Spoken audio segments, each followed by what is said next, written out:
बिस्मिल्लाहिर्रहमानिर्रहीम अस्सलामु अलैकुम रहमतुल्लाह। नवंबर का महीना असल में एक्सटेंशन का महीना है और इस सिलसिले में जाती उमरा यानी कि रायवंड महल के अंदर इतनी बड़ी मुलाकात हुई।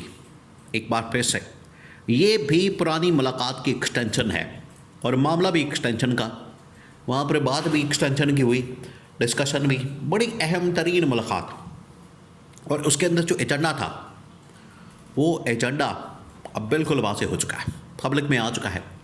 मुलाकात के बारे में तो खैर बहुत सारे लोग रिपोर्ट कर रहे हैं, बता रहे हैं, और मुलाकात को इस वक्त डिस्कस किया जा रहा है। मुलाकात के हवाले से लोग रिपोर्ट कर रहे हैं कि जाती उमरा के अंदर मुलाकात हुई, उसके अंदर कौन कौन बैठा, कौन आया, कौन गया, एजेंडा क्या था, मामला क्या था, इसके बारे में बड़ी अहम तरीन वहाँ पर मुलाकात के अंदर डिस्कशन हुई।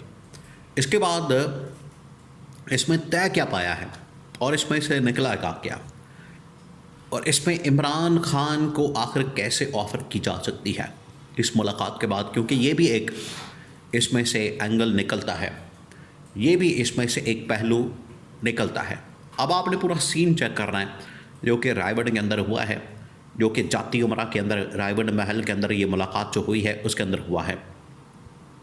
सबसे पहले तो आप इस बात के ऊपर गौर करें, आप ज़रा फोकस करें इस बात के ऊपर कि ये जो नवंबर का महीना है ये बड़ा ही अहम तरीन महीना है, बहुत अहम तरीन। उसकी वजह ये है इस महीने में बहुत बड़ी बड़ी डेवलपमेंट्स होनी है, बहुत बड़ी बड़ी।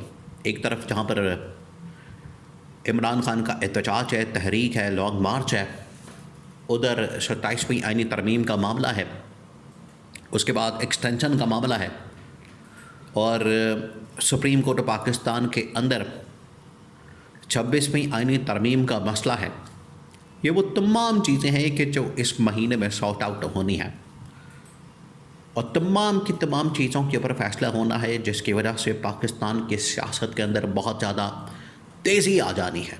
अब आ जाए सीधा इस मुलाकात के ऊपर। आज से ठीक तकरीबन कोई 2 महीने पहले मरी के अंदर एक मुलाकात होती है, और मरी के अंदर ये जो मुलाकात होती है उसमें नवाज शरीफ, शहबाज शरीफ, मरीम नवाज और मिलिट्री इस्टेब्लिशमेंट की जानिब से फील्ड मार्शल आर्मी चीफ, और उस मुलाकात को बाकायदा तौर पर रिपोर्ट किया गया, उसका एजेंडा, उसके पॉइंट्स, उनकी तमाम चीज़ें, बातें। अब ये उसी मुलाकात की एक्सटेंशन है, मामला भी एक्सटेंशन का है और ये उस मुलाकात की एक्सटेंशन भी है। वहाँ से ये मामला शुरू होता है और आखिरकार ये मामला आ गया है रायवंड महल के अंदर। रायवंड महल के अंदर एक बार फिर उसी किस्म का माहौल बनाया जाता है, वही यहाँ पर दावत रखी जाती है, मुलाकात रखी जाती है, तकरीबन को 3-4 घंटे की। वहाँ पर खाने चलते हैं, दावत होती है और उसमें मुलाकात होती है, और उस मुलाकात के अंदर ये पूरा एजेंडा डिस्कस किया जाता है। 3-4 इसके अंदर बड़े अहम तरीन पॉइंट्स हैं, बहुत अहम तरीन, उनको आपने समझना बड़े ज़रूरी। अब सीन ये है कि इस वक्त जो टॉप एजेंडा है, टॉप प्रायोरिटी है, वो है field marshal army chief general Asim Munir की एक्सटेंशन, जिसके ऊपर लेते हो रही है, बारगेन हो रही है, जिसके ऊपर ये बातचीत हो रही है, डायलॉग हो रहा है, मुज़ाकरात हो रहे हैं कि इसके ऊपर गिव एंड टेक के लिए ये सारा कुछ किया जा रहा है कि किसी तरह से कोई रास्ता निकाला जाए। इस्टेब्लिशमेंट का मौक़िफ़ यह है, इस्टेब्लिशमेंट का मौक़िफ़ ये है कि हमें आप एक्सटेंशन दें, 2027 तक दें, 30 तक दें, ये आपने ज़रूर नोटिफिकेशन निकालना है। नोटिफिकेशन निकाले बगैर ये मामला आगे नहीं बढ़ेगा। आप जितनी देर तक नोटिफिकेशन नहीं निकालेंगे, आपकी गवर्नमेंट के ऊपर प्रेशर आएगा, आगे भी प्रेशर आएगा। और अगर आपने कोई चाल चलने की कोशिश की, देखिए यहाँ पर चाल भी चली जा सकती है कि नोटिफिकेशन का क्या है कि उसको लटका दिया जाए, जिस तरह से अभी तक लटकाया गया है। क्योंकि नोटिफिकेशन निकालना ये आपको पता है जब इनके मफाद के अंदर होता है, इनकी अपनी मर्जी होती है। काजी फाइज ईसा का आप वक्त याद करें, उमर अता बंदियाल ने जाना था, साबिक चीफ जस्टिस, दोनों ही खैर साबिक चीफ जस्टिस, उमर अता बंदियाल की छुट्टी का वक्त आ गया था 3 महीने पहले। 3 महीने पहले काजी फाइज ईसा का नोटिफिकेशन निकाल दिया कि आने वाला वो चीफ जस्टिस है। उसके बाद 3 महीने पहले ये याह्या अफरीदी का नोटिफिकेशन निकाल दिया और तरमीम कर दी जस्टिस मंसूर अली शाह का रास्ता रोकने के लिए। तो जब इनके अपने मफाद में होता है, इनकी अपनी डील डन हो जाती है, मामला तय पा जाते हैं, तो फिर उसके बाद ये नोटिफिकेशन ऐसे ठक करके 2 मिनटों के अंदर निकाल देते हैं। इस बार लटकाया क्या, हाथी के साथ बांध दिया क्या? क्यों? उसकी वजह यह है कि ये इसमें बार्गेन कर रहे हैं, ये इसके अंदर लेन देन कर रहे हैं, उसकी वजह से इसको लटका दिया गया। इस वजह से इसमें डिले आ रहा है। तो इनको ये कहा जा रहा है कि ये जो डिले आप जिस साजिश के तहत, जिस प्लानिंग के तहत, जिस मंसूबे के तहत, जिस मुनाफ़कत के तहत ये आप सारा मंसूबा कर रहे हैं, डिले कर रहे हैं, ये आपके लिए ख़तरनाक होगा, आपके गले पड़ जाएगा। हमें फिर और रास्ते निकालने पड़ेंगे, और तरफ जाना पड़ेगा, और ऑप्शन को इस्तेमाल करना पड़ेगा। ये इस्टेब्लिशमेंट ने इनको बता दिया, इस्टेब्लिशमेंट ने इनके नॉलेज में ले आई है, इस्टेब्लिशमेंट ने इनको आगाह कर दिया। अब नून लीग असल में क्या चाहती है? देखिए, नून लीग क्योंकि इस वक्त सारी कमांड उनके पास है, कंट्रोल उनके पास है, असल पावर उनके पास है, और पीछे उसको चलाता है शहबाज शरीफ। असल में एक फ्रंट के ऊपर खड़ा आदमी है।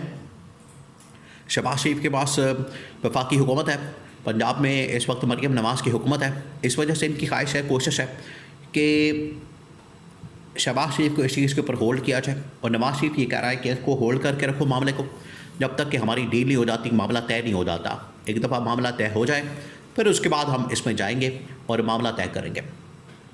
ये असल में नवाज़ शरीफ पीछे से बैठ के कर रहा है कि बिल्कुल इसको लास्ट स्टेज तक खींच के ले जाना है, और लास्ट स्टेज में जब फ्रस्ट्रेशन बिल्कुल आखिर पर आ जाएगी, और जब कोई ऑप्शन नहीं बचेगा, रास्ता नहीं बचेगा सिवाय इसके कि जो भी डील ऑफर पैकेज आए उसको एक्सेप्ट कर लिया जाए, मान लिया जाए। ये असल में इनके दिमाग में चल रहा है। ये नून लीग इसके ऊपर ये सियासत कर रही है। अब मसला ये है कि अगर ये एक्सटेंशन दे देते हैं, आप इस बात को समझें, अगर ये एक्सटेंशन दे देते हैं तो एक्सटेंशन की सूरत में ये चाहते हैं कि ना सिर्फ हमें ये जो अगला टेन्योर है वो दिया जाए, बल्कि अगले इंतखाबात भी निकाल के दिया जाए। तो हम आपको 2030 तक, क्योंकि आखिरकार ये 24 को इंतखाबात हुए, तो 28-29 में दोबारा इंतखाबात होंगे, तो 28-29 के जो इंतखाबात हैं वो भी हमें निकाल के दें। मरियम नवाज़ को वज़ीर आज़म बना दें, पंजाब से उठा के उनको वहाँ पर वज़ीर आज़म लगा दें, और शहबाज शरीफ की छुट्टी करा दें, और पंजाब भी हमारे कंट्रोल में रहे और वफाक भी हमारे कंट्रोल में रहे। ये असल में इनकी पीछे साजिश है। और अगर शहबाज शरीफ की जगह नवाज़ शरीफ को वज़ीर आज़म बनाना पड़े तो इससे ज़्यादा अच्छी और कोई बात हो नहीं सकती। इसके आगे क्या कहा जा सकता है? ये वो नवाज़ शरीफ असल में चाहता है, ये वो इसके ऊपर डील करना चाहता है, ये वो इसके ऊपर मुकम्मल करना चाहता है। लेकिन इस्टेब्लिशमेंट के लिए इतनी लंबी गेम खेलना, वो तो चाहते हैं कि 6 महीने साल की बात करें। इतने लंबे चौड़े गेम के अंदर पढ़ना, इतने लंबे चौड़े मामले के अंदर पढ़ना, ये हमारे बस की बात नहीं है। ठीक है, वक्त आएगा, देखी जाएगी। तो ये सारा मामला इस मुलाकात के अंदर डिस्कस हुआ।